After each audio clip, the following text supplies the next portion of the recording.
काबा काबा बरगनिया में काबा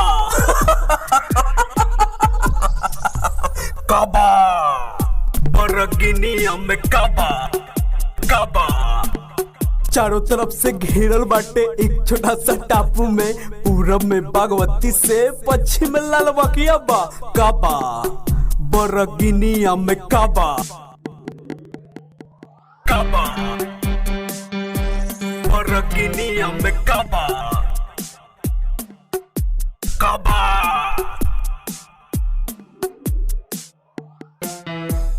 हर साल बाढ़ आवेला, किसान कर्ज में डूबेला, मुखिया पार्षद बाढ़ के पैसा से अपन पॉकेट गरमावेला। बोला काबा बरगनिया में काबा काबा बरगनिया में काबा काबा बरगनिया में काबा काबा 8 पंचायत 21 वार्ड में हर रास्ता पुलिया टूटल बा। हर चुनाव में नेताजी कहे बरगनिया के विकसित बनावे के बा। बोला बरगनिया में काबा काबा बरगनिया में काबा काबा काबा बरगनिया में काबा काबा डिग्री कॉलेज हाई स्कूल सब बा। बरगनिया में फिरवे शिक्षा चौपट बा।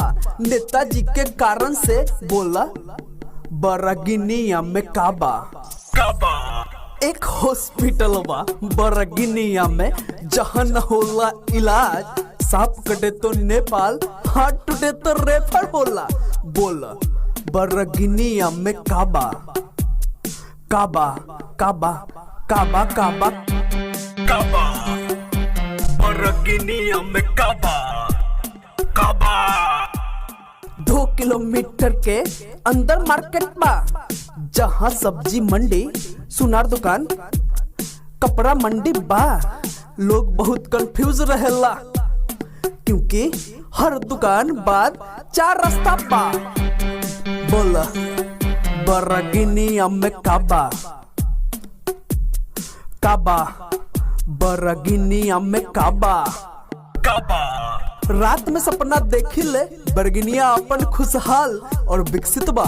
नींद खुलल नजर आई, हर तरफ लाचारी और बेरोजगारी बा। बोला बरगनिया में काबा काबा काबा काबा बरगनिया में काबा काबा बरगनिया में काबा काबा काबा लूट खसोट हर विभाग में मचल बा।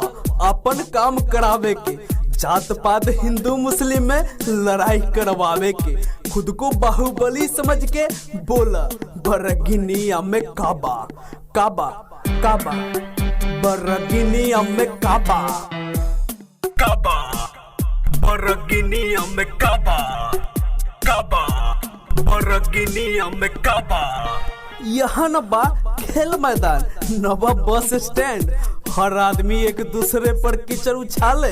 बरगनिया में काबा काबा बरगनिया में काबा काबा काबा काबा काबा काबा बरगनिया में काबा काबा